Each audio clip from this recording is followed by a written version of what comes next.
Hello guys, I am your coding girl. So आज के हम इस वीडियो में देखेंगे कि सी लैंग्वेज में क्या होता है और क्या नहीं होता है। मतलब कि कौन से functions, types etcetera. Okay, so let's come to the point. First है हमारी डेफिनेशन होगी। A function is a block of code that perform a specific task. Is a fundamental building block of C. मतलब function एक code का block है जो किसी specific काम को करता है और ये सी लैंग्वेज की एक बेसिक यूनिट है। ओके, सो उसके बाद आएगा हमारा एडवांटेजेस नीड ऑफ फंक्शन। मतलब we can split a large program into multiple small modules. हम एक बड़े प्रोग्राम या कोड को मल्टीपल स्मॉल मॉड्यूल में डिवाइड कर सकते हैं। Second, code reusability. मतलब फंक्शन को हम एक बार लिख के उसका बार बार यूज कर सकते हैं। देन उसके बाद आएगा हमारा scope of variable.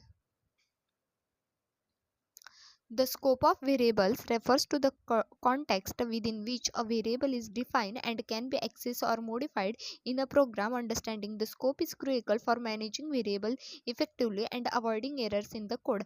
There are generally two main types of scope: global and local. A global variable is declared outside of any function or block and can be accessed from anywhere in the code, making it useful for variables that need to be shared across multiple functions.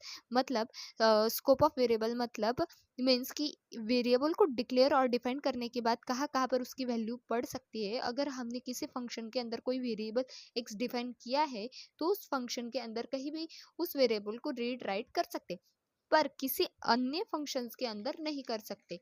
उसके दो types है, global और local. Global variable को पूरे programme में global form से access किया जा सकता है, जबकि लोकल वेरिएबल को सिर्फ उस ब्लॉक या फंक्शन में ही एक्सेस किया जा सकता है। Okay, so then next is storage class. A storage class define the features of or variables of functions. It include in scope, visibility and lifetime memory locations and initial value. If variable that are four stages: automatic, external, static और register. मतलब एक storage class variable और function का scope और life time define करती है। Basically ये एक कीवर्ड होता है जो कि वेरिएबल या फंक्शन को डिक्लेयर से पहले यूज किया जाता है। उसके हमने जो टाइप्स बताया, ऑटोमेटिक, एक्सटर्नल, स्टैटिक और रजिस्टर। ऑटोमेटिक मतलब automatic variables are located automatically memory at run time. The storage class name is auto and storage place RAM. The scope is a local and the life time is within function. मतलब C की auto storage class सभी local variables के लिए default class मानी जाती है। जब भी आप कोई लोकल वेरिएबल क्रिएट करते हैं और उसके साथ कोई दूसरी स्टोरेज क्लास डिफाइन नहीं करते, तो वह by default auto storage class को बिलोंग करते हैं। इसे देखने के लिए आप चाहे तो ऑटो कीवर्ड भी यूज कर सकते हैं। जब भी फंक्शन कॉल होता है तो ये वेरिएबल क्रिएट होते हैं और फंक्शन के साथ ही एग्जिट होने के साथ डिस्ट्रॉय होता है। ओके, सेकेंड है उसके बाद हमारा रजिस्टर. रजिस्टर स्टोरेज क्लास ऐसे वेरिएबल्स होते हैं, मतलब पहले बताती हूँ. The variable define as the registers is assign the memory into the CPU register depending upon the size of the memory remaining in the CPU. The storage class name is register and storage place in register.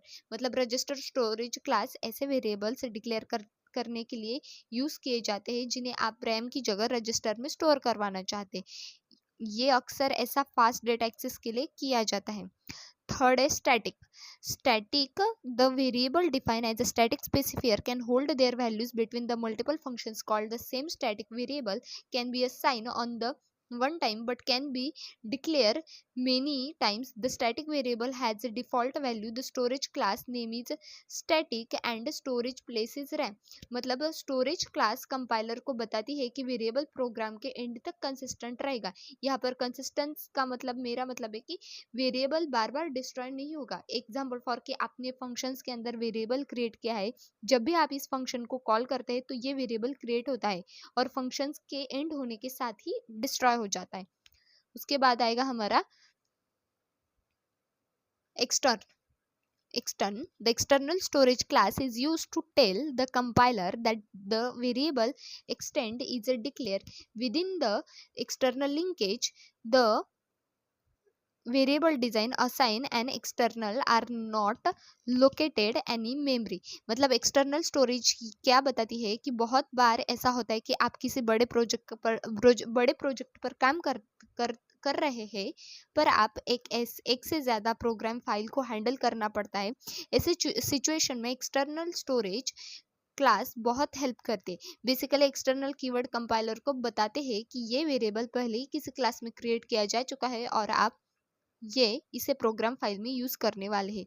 ये keyword पहले से create किए गए किसी variable या functions को reference देता है। पॉइंटर्स टू डिफाइन हमारा सेकंड पॉइंट है।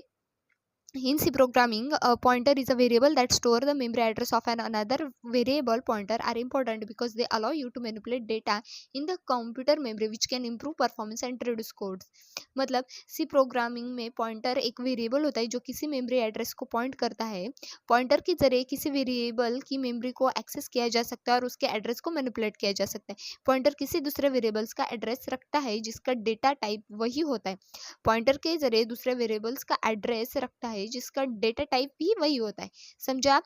Okay, so pointer arithmetic, we can use arithmetic operations on the pointers like addition, subtraction, etc. Pointer arithmetic is a set of valid arithmetic operation that can perform on pointers. In the pointer variable stores the memory address of another variable. It does not store any value. जैसे कि हम जानते हैं pointer एक ऐसा variable है जो दूसरे वेरिएबल को एड्रेस कंटेंट करता है और पॉइंटर भी एक वेरिएबल है, इसलिए इसका भी एक एड्रेस होता है। इस एड्रेस को हम अरिथमेटिक ऑपरेशन के जरिए मैनिपुलेट कर सकते हैं। जब हम ऐसा करते हैं तो इसे ये अरिथमेटिक कहते हैं। Okay, second array of pointer. A pointer is a homogeneous collection of index pointer variable that are reference to a memory location. It is a generally used in a C programming language. We want to point at a multiple remaining location of a similar data type on our C programming language. जब किसी array के function में जब किसी array को function में पास किया जाता है या पॉइंटर वेरिएबल को असाइन किया जाता है तो वे अपने पहले पॉइंटर में टूट जाता है। इसका इस्तेमाल कंप्यूटर की मेमोरी से दूसरे वेरिएबल को स्टोर करने के लिए किया जाता है। सेकेंड है हमारा फंक्शन ऑफ पॉइंटर।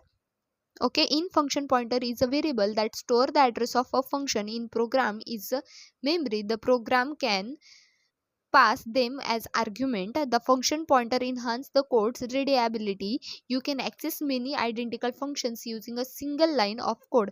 मतलब फंक्शन में पॉइंटर का इस्तेमाल फंक्शन के एड्रेस को किसी दूसरे फंक्शन में पास करने के लिए किया जाता है। एक वेरिएबल की तरह ही एक फंक्शन का भी मेमोरी में एक लोकेशन एड्रेस होता है, यानी एक वेरिएबल की तरह ही फंक्शन भी मेमोरी में किसी स्टोरेज या सेल में जाकर स्टोर होता है। ओके, उसके बाद है पॉइंटर टू पॉइंटर। इसकी डेफिनेशन छोटी है।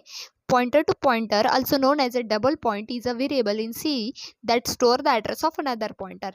मतलब पॉइंटर का उपयोग सेम डेटा टाइप के और वेरिएबल के एड्रेस को स्टोर करने के लिए किया जाता है। लेकिन अगर आप पॉइंटर वेरिएबल को एड्रेस को स्टोर करना चाहते हैं तो आपको इस स्टोर करने के लिए फिर से पॉइंटर की ज़रूरत होगी। मतलब आप कोई भी पॉइंटर को स्टोर करते तो उसके लिए और एक ज़रूरत पड़ेगी। इस प्रकार जब एक पॉइंटर वेरिएबल दूसरे पॉइंटर वेरिएबल को एड्रेस को स्टोर करता है तो इसे पॉइंटर टू पॉइंटर कहते हैं। Okay, then subscribe to my channel.